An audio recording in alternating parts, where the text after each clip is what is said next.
Welcome everyone as we start this beautiful Tuesday evening together. And I remember that they asked Rav Miller when the mafioso Castellano was rubbed out. So I remember they asked him in a Thursday night Q&A, what does that mean to the Jews? And he said that it's a fulfillment of a pasuk, Vishilumas Rishoim Tira, that you see the payment of the wicked. And today, the Jewish world saw that by the Harvard president, where she was brought down from her perch, and she resigned. I assure you that meant that either resign or you're fired. And she resigned. The Rebbeinu Shalom brought her down. They weren't going to take her down, so they had to get her on plagiarism. But they got her on plagiarism. But that's an example. Here's a woman who publicly did an act of anti-Semitism and refused to say that genocide against the Jews is objectionable. She said it's only in context, so we saw now, that Hashem took her down publicly. Shulumas Risham Tira. We are going to dedicate the shir tonight, especially by Dr. Block, for the memory of his aunt, Chavaleya Bas Yehuda Leib. Her neshama should have an aliyah. We are going to learn for Refuah Shalema of Sarah Simcha Bas Murbadi.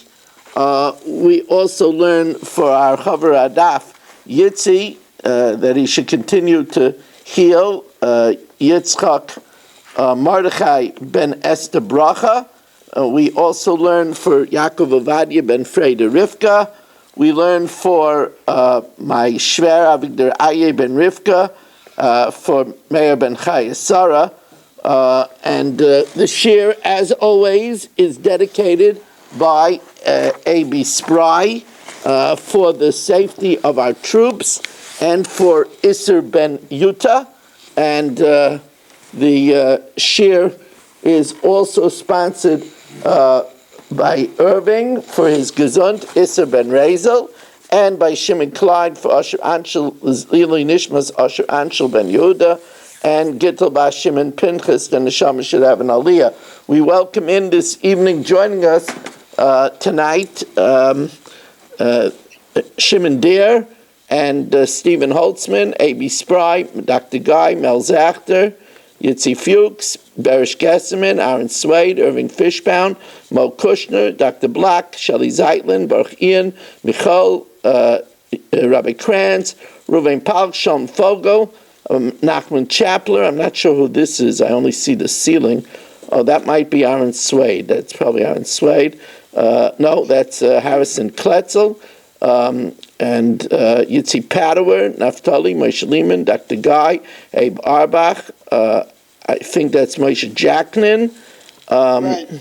Yes, welcome. Thank you. Pesach Siegelman. And I think in the car that might be Menachem Yemansky, I'm not sure, and Aaron Swade, David Rosenberg, Daniel Rosenberg, and Richard Rosenzweig, David Helfgott on Kolaloshin. Here in the shul we have Reb Blumenfeld, Gedalia Engel, Reb Kramer, Rich Lenner, Reuven Shannon, Saba, and Reb Avram. Great to have all of you here with us. This was a long time in getting our act together over here. We are holding. Why did this happen over here? Wow, I lost power on my phone. Who would believe that? Why is that? It's charged. Oh, that's why it got pulled out. Look at that.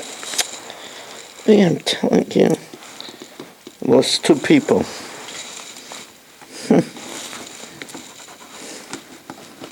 Have to have a better system here. Okay. So if you remember, we were talking about David HaMelech and how he wanted water from Beis Lechem, and three people broke into the Philistines and they brought him water, and we said that this was metaphorical, that he wanted a psak from Sanhedrin about whether Tomen Be'esh is chayiv, something hidden in the stack, if you're chayiv for that which is hidden or not. And then we also said, let's get this back so they don't freak out.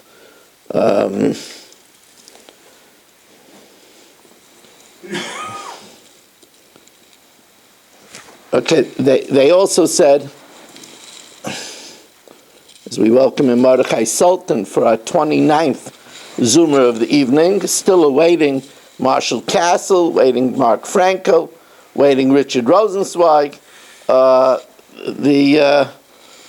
David Stetner has just joined us. David, come on Zoom. You'd be the 30th Zoomer. So anyway, then we said also that there were two other, here comes Shalom Fogel. We also said that there was two other issues, and that was there was a stack of barley and a stack of lentils, and one question was, if Philistines are hiding in the stack of barley, could they burn it down without the permission of the owner of the stack of the barley? And the other question was, could they take the stack of barley and feed the animals with the expectation to pay back the owner with the stack of lentils that they were going to capture from the Philistines? So the Gemara says, Bishleima, 3 lines from the top of Samach Aleph Amud Aleph. Bishleima l'mandiyama hani tarte. It's good according to the Mandiyama that they wanted to know whether you're allowed to burn down the barley to kill the terrorists, or whether you're allowed to take the barley and then pay back with the lentils. Hainu d'chsiv, that's what it says, that v'loi ovid David l'shtoisam. David didn't want to drink, meaning that David, since they answered that you're really not allowed to do it, but you could do it only because of royal fiat, because the Melech is Pirates Geder, so he didn't want to do it only because of the royal exception. Amar Kavan Iki Surah, since there is for everybody else an issa to do this, Loi Nichali. I don't want to rely on royal fiat. But according to Mandiyama that he asked them about Taman Be'esh, so then whatever Sanhedrin answered, so why didn't we want to do it? They sent the psak from tradition, either Taman Be'esh is chayiv or Taman Be'esh is pater. So the Gemara says, these men risked their lives to go to the Sanhedrin. And there's a rule that when people risk their lives to get Torah, then you don't say it over in their name. You're not supposed to risk your life to get Torah. Because what it means is that he didn't want to give them attribution. I have a tradition from the Bezdin of Shmuel Aramasi that if a person sacrifices his life over Divrei Torah, which the Netziv says in his Hakdama to the Shiltas, as the Artzko brings down, you have to know that Hashem gives us a life to take very seriously. And you're not allowed to risk your life where it's not mandated to. So, Ein Oimrim Dvar Halacha Mishma. You can't say the psak in his name. Vayosech Oisam La Hashem. And the pasuk continues that David HaMelech poured it out to Hashem.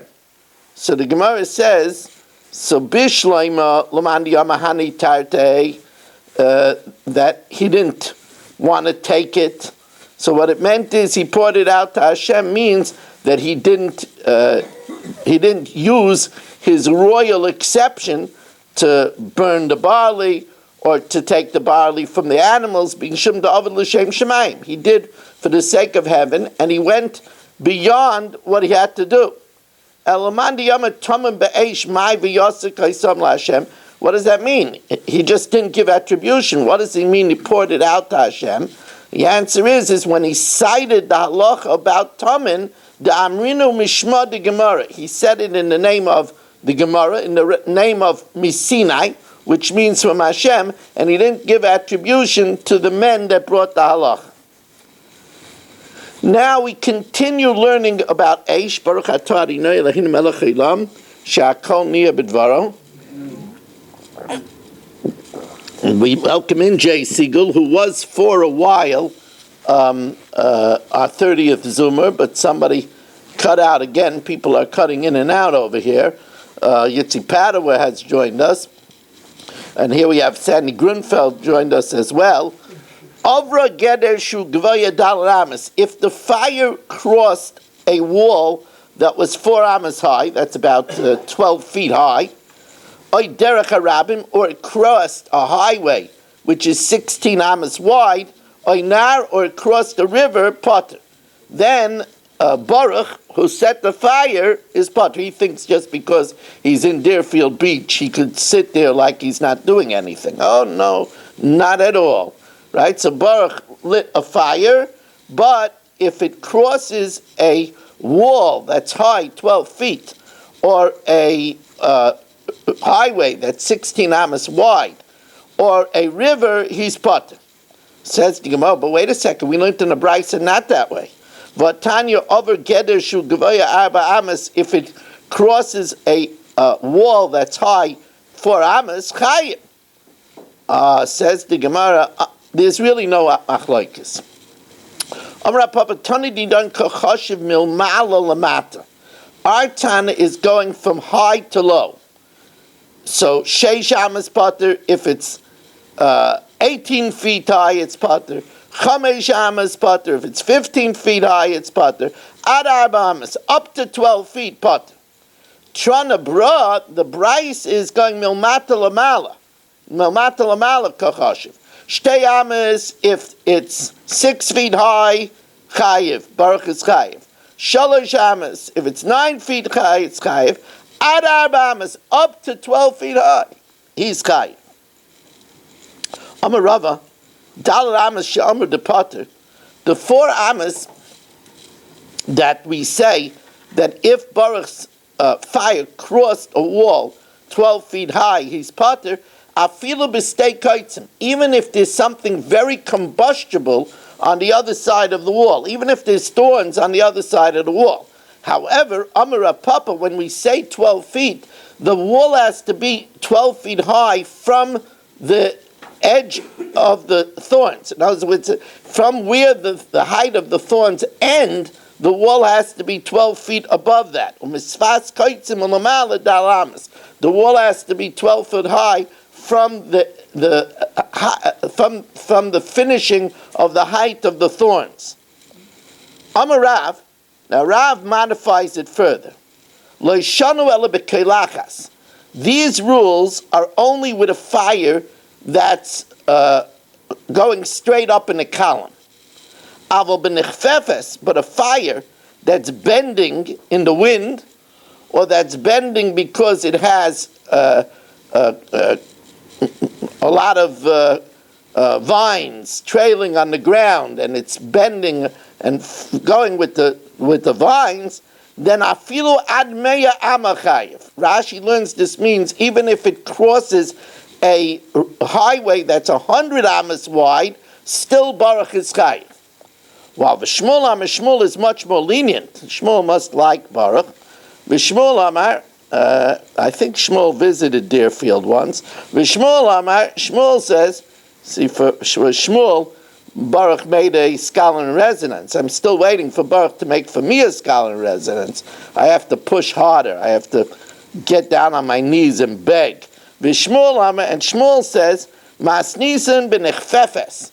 The Mishnah is talking about that which the Mishnah says you need to have a highway of 16 amas intervening. That's only if it's a fire that's bending in the wind or a fire that's eating up and creeping on vines. But if it's a fire that's just a column and just one rising high in one spot, afilu kolshu potter. Even if it's just a small path that it crosses, Baruch would be already potter. However, there's a raya like Rav, not like Shmuel. When do we say it's good enough a wall of 4 amas? That's a fire that's going straight up. If it's bending, and there's wood around that it could travel upon, then even if it crosses a highway of 100 mil, Baruch is chai. Over a nahar or shlulis, if it crosses a river, or as we'll see, a shlulis is a puddle, shehem rechavim kes amas, that's wide 8 amas already, even if it's not wide 16 amas, it's because it has water in it, Pater Baruch is off the hook. Now, Derech HaRabim, highway, Mantana, Amarava Rebbe Eliezer, this is going according to Rebbe Eliezer, did not Rebbe Eliezer, I'm a Sheish Esrei Amas, if it crosses 16 Amas, Kederech Rishus HaRabim, like a public path, Pater. Oynar, or a river, Rav Amenar Mamish, there has to be water there. V'shmuel Amar, it has to be Mamish, a river. V'shmuel Amar Arita D'Deloy, an irrigation canal. Mandi Amenar Mamish, the one that says it's a river, that's even if it doesn't have water right now. That's even if the river was drained. But since the bed of the river is so saturated with moisture, you don't need 16 amas. Even 8 amas is enough to stop the fire. The irrigation canal, because in the irrigation canal, the water is always not traveling through it, and it's not so wet. Then it's only if it has water in it. Now, in the beginning of Masechtas Peah, Tanan Hossam, we learned as follows. Want to get Richard Rosenzweig back. He was on, and then when we zapped out, we lost him. So, Richard, if you could hear us in any way, shape, or form, or if I'm connecting with you somehow with ESP, please come back and join us. For that matter, we need Marshall and Mark to join us as well. Tanan Hossam, 3 lines into the wide lines on Daf Samach Aleph Amid Aleph. Tanan Hossam ve'elu mafsikin lepeya. In other words, we know that we have to leave matnas aniyim, the corner of a field. If there's a field that's separated by any of these things, then you have to leave 2 payas, because then each field is considered a separate field. So ve'elu mafsikin lepeya, the following act as interposition by peya, that you would have to separate peya from each side. Hanachal, a ravine, Vashlulis, a puddle, V'derech HaYochid, a private path, V'derech HaRabim, and a public path. Now, in Masechtas Peah, the Mefarshim explains if it's a private path is enough, why does it have to say Derech HaRabim? It's explained over there in Peah. We're not going to get into that now. But the Gemara says, "My shlulis." What's a shlulis? Am Rav Yudah Am Shmuel Makam Shemei Geshamim Shaylulin Sham. It's a place that the rain collects. In other words, a puddle. Rabbi Voyam, Rabbi Yochanan Amas Hamayim. No, it's a irrigation canal. Shemechulekes Shalo. Why is it called shlulis? Because it gives its booty, its water, lagfer, to its banks. So manda amamakm shemei sham shaylin sham, a puddle, kol shrein amas hamayim. Then for sure an irrigation canal. Aval manda amas hamayim, the one that says an irrigation canal divides 2 fields and makes them 2 separate fields. That's true only by an irrigation canal. Aval makam shemei sham shaylin sham, but a puddle doesn't separate the fields. Loy mafseke, that doesn't separate the 2 fields because they're called the hano. They're just called Bagone de Aramikra. They're just called the basins of the land, and they're part of the land, they're part of the field, and they don't separate it into two fields. Now, let's get back to Baruch, who's tonight's kleptomaniac. It's not nice for a Rav to call his mispal a kleptomaniac, but what could you do? That's what he refuses to commute here for the daf, I miss him. Although somebody told me that flights to Florida are not cheap, I can't expect him to commute at $700 a pop. When it was $99, then he could commute, but... Huh? In New Jersey, it's very cheap. Oh, okay. So then, at least once a week, Baruch. At least once a week.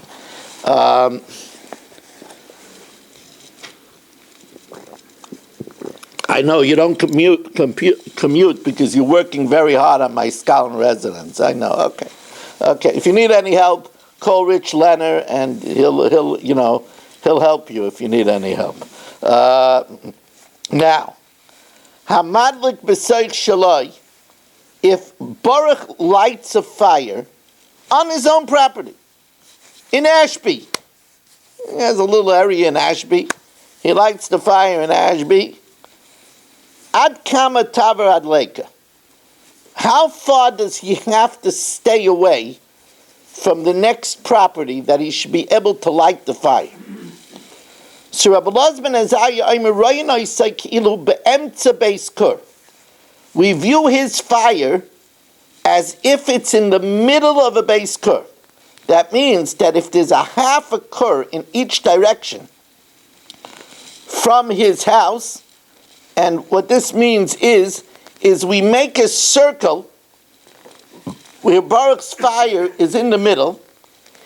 If the radii of the circle is a half a kur, then Baruch could light the fire. Because then he left enough room to the next property. Rabbi Lazar Tezayin Amos. No, there has to be 16 Amos in every direction. Doesn't have to be a half a kur. Kederach Rishus Ram, like a public path. Rabbi Kiva says, no, you need 50 Amma, 50 Amos in each direction. Reb Shimon comes along. I'm going to tell you the maskana of what Reb Shimon's pshat is. It's not the Havamina, but the maskana is Reb Shimon. What are you saying? It depends how big Baruch's fire is. You can't give an amount. He makes a fire that's 16 stories high. You're going to need a lot more than that, right? It depends what kind of mood he's in. How big of a kleptomaniac? Look at how he covers his face. He's what kind of kleptomaniac he is. And that's what Reb Shimon says. Reb Shimon, Yishalom Hamaver es habe'era, the one that lights the fire. So it just should say Shalom Yishalom Hamaver. We know if it says he made a fire that it's a be'era. So it says be'era to tell us hakol lefi adleika. It all depends on the size of the fire. Now, at this point, the Gemara thinks that it means that he has to pay. He has to pay no matter what. So the Gemara says, "What do you mean? Reb Shimon doesn't accept a shear that would exempt him?" That's what the Gemara thinks Reb Shimon means. Shalom Yishalom Hamaver as a be'era mikol makom. In any case, Baruch has to pay. Says the Gemara, "V'leslei Reb Shimon shiura b'deleika." Does Reb Shimon not hold of an amount for exemption? V'tanan lo yamid adam tana v'seich habayis. A person shouldn't put an oven in his house. Eli imken yesh al gabay gavoya daled amas, unless he has an elevation from the oven to the roof 4 amas. He has to have an elevation above the roof of 12 feet. If he puts the oven on the second story, then there has to be underneath the oven a maziva shleisha tvachim, enough plaster that's 3 tvachim, that's like 12 inches, so that it doesn't catch fire to the floorboards underneath. Ubekira, which is a less intense fire because it's a double stove, which is 2 smaller fires instead of 1 big concentrated fire, it's enough a tefa. Now, the Tana Kama says, and even if you follow these guidelines, even if you follow the correct zoning laws, but v'im hizik, if it does damage, mishal mash hizik, the owner still has to pay for the damage. Reb Shimon says, no. The amounts are to tell you that if you follow the guidelines, you're not chayiv. Reb Shimon Aimeloi Nemru Shiron Halalu, it says these amounts, Elashim Hizik Patim Lasham. If you follow the guidelines, you're exempt from paying. So you can't say that he holds Hamaver Esabeira no matter what. You see that he holds that if you follow guidelines, you're pater. So that Amar Rav Nachman, Amar Rav Avoho, what he meant by Hakol Lefi Goivad Lake, what he meant is Shalim Yisham Hamaver Esabeira, not no matter what. He meant it depends on the size of the fire that Baruch made. Amar Rav Yosef, Amar Rav Yehuda, Amar Shmuel, Alach Reb Shimon. The law is like Reb Shimon. V'chein Amar Rav Nachman, Amar Shmuel, Alach Reb Shimon. Now we're going to discuss the topic of Tamim. In the Gemara introduces a very interesting, the Mishnah introduces a very interesting distinction. We said that according to the Rabbanan, if Baruch sets a fire, and it burns down Shalom's crops, and inside Shalom's crops was his wallet. So Baruch is chayiv for the crops, but he's potter for the wallet because that's tamun be'esh. But what happens if Baruch burns down Chatzkel's house, and in the house is his dining room table? And in the house there's a sofa. Is that also considered Taman Beish? So the Gemara is going to make a distinction that Taman Beish is only that which is not usually there. Right? So who keeps his wallet in a stack of wheat? Only Shalom. Right? Ruvain doesn't do that. Rich doesn't do that. And Saba doesn't do that. So for that, you're potter. But people keep a sofa and a dining room table in a house, so for that, you're chayiv. Now, I'm just going to give you a scoop that you shouldn't get confused. The Gemara, Richard Rosenzweig is back. He steadfastly refuses to come on Zoom, even though he would be the 30th Zoomer. That's amazing. It's 29 Zoomers. He would be making an even 30. That's because Mark and Marshall are not here. But Aaron is back, Baruch Hashem. So there's another variable. And that is there a difference between if Baruch set the fire on his property and it traveled to Shalom's property, or if he set the fire on Shalom's property?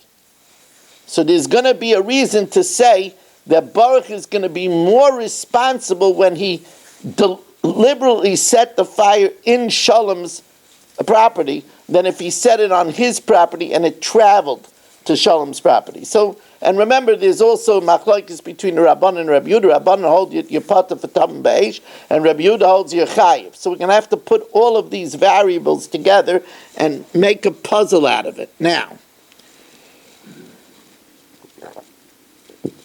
and Harrison Kletzel, I see, Harrison Kletzel is on Facebook now. Before he was also on so we're missing Rebellia Yaffe isn't feeling well, so we're missing him too. We had a potential tonight to have like about 35 people. Okay, good to know. We need a few people down here too, so we should have a minyan.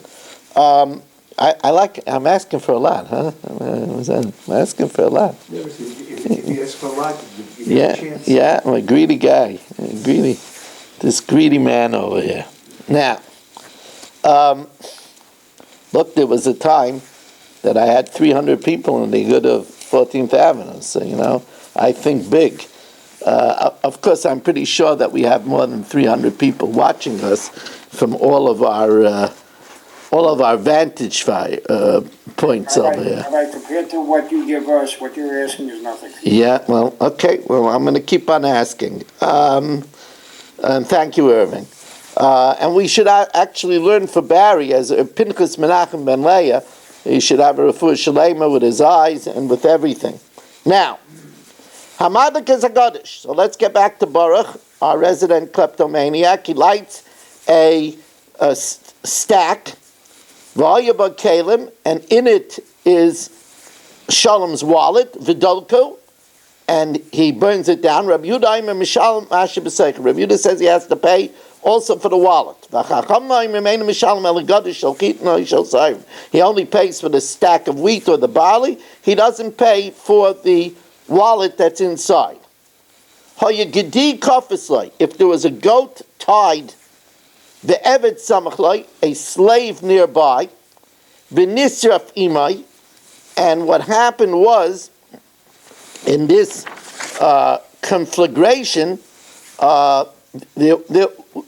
when it says Hayagdi Kafaslai, it's a little bit ambiguous over here. Hayagdi Kafaslai, if there was a goat tied to a stack, the Eved Samachlai, an Eved Kanani nearby, V'nisraf imai, and everything got burnt. The slave, the goat, the stack. Chai, Baruch has to pay for the goat, and he has to pay for the stack. He doesn't have to pay for the Eved because the Eved should have ran away. However, Eved, Kafaslai, if the Eved was tied, the goat was nearby, and there he burnt the slave, the goat, and the stack, there Baruch would be chayiv misa for killing the Eved, because since he was tied, it's murder. And then he doesn't pay for the goat and the stack, because when you forfeit your life, when you commit murder, you're potter because of kam leiber the rabbaminei. Umoidim chachamim l'Reb Yehuda, although the chachamim hold that you're potter for tamen be'esh, for the wallet, but b'madlikes abira, where Baruch burns down somebody's castle, shel mishalim kol ma'aseh b'seicha.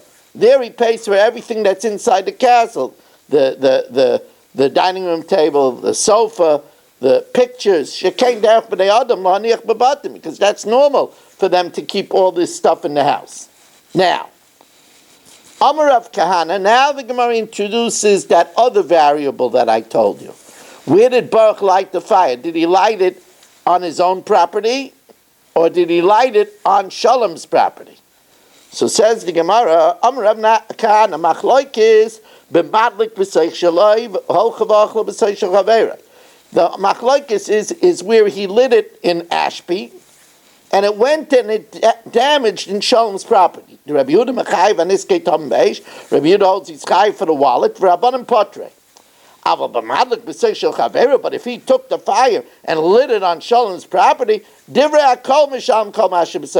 Rabbanan hold that you're chayiv for tam and beish.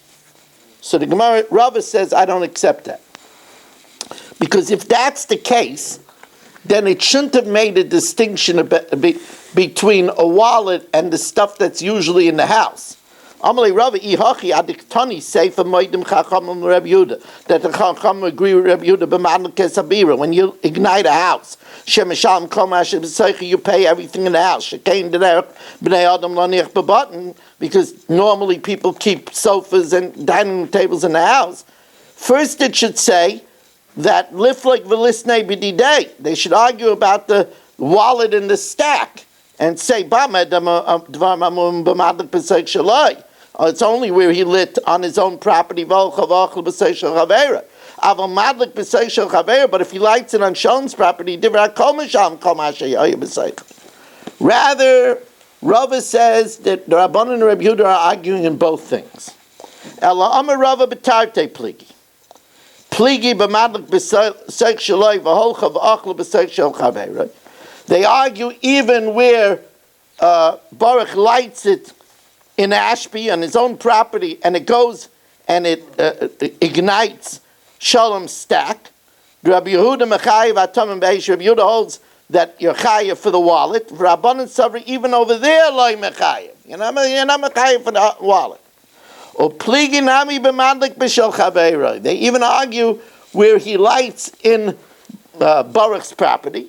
Rabbi Yehuda Savri mishalem kol mashe b'seichei. Rabbi Yehuda says you pay for everything, even a wallet. Vafilu arnike, even a purse. Rabbanan Savri, the Rabbanan say no. Kalim shedarkin lahatmin begadish, that which you normally keep in a stack, kigain marigan uklei baker, like the threshing equipment and the cattle equipment, which they might keep in the field, in the stack, or a sofa in the house, huda mishalim, that the Rabbanan hold you pay. Kalim she'ein darkin lahatmin begadish, but kalim that you don't normally keep in a gadish, like a wallet, even if Baruch lit the fire on Shalom's property, loy mishalim, you don't pay. Okay, Rabbi said we're going to stop over here, and we're going to do the Mishnah Yomis now, and yes. Rabbi, if you go up to this person has a fire in that house, an electrical fire, and it spreads to your neighbor's house, are you responsible? Of course you're responsible. If you could stop it, of course you're responsible. And so if you're not home, you're away, God forbid, and have a fire in your house? So what happens in the event that you have a fire and you're not around? Right. So we're going to talk about that yet. In other words, where does your responsible? Remember, we said if an animal is nifetz b'layla, breaks out of your stable in the middle of the night, when we say my havalei lamevad, right? You're not responsible.